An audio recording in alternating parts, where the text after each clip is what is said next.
की आपण सुरुवातीला जी मागणी केली होती पहिल्याच दिवशी ती मागणी अशी होती की CID कडे चौकशी CBIकडे, पण आता तूर्त असं कळतं की हा तपास आहे तो पोलिसाकडनं गेला आहे आणि तो आता CID तपास करणार आहे. तर या संदर्भात आपल्याला काय? नाही, इथं कसं आता ग्रामीण भागातले सर्वजण आपण असताना मी तिथं खासदार असल्यानंतर केंद्रात मी असल्यामुळं मला CBI चौकशी करण्याची मागणी मी केली. केंद्रातला मी सदस्य असल्यामुळं मी ती केली होती.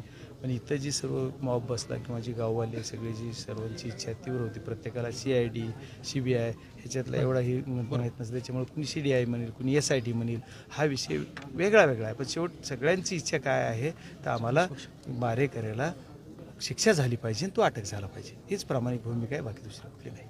आपण काय वाटतं की आता आपण त्याच्या नाही, कुटुंबियांना आता हा प्रकार जो आहे ती पोलीस यंत्रणेचा निष्काळजीपणामुळेच घडलेला आहे.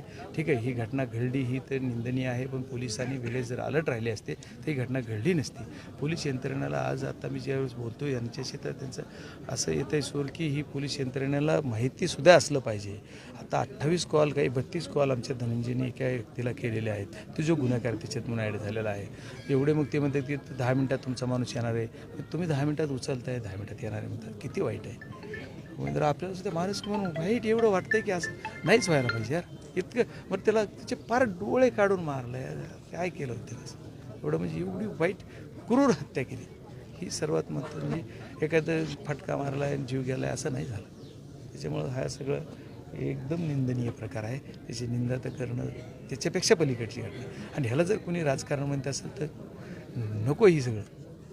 या घटनेतील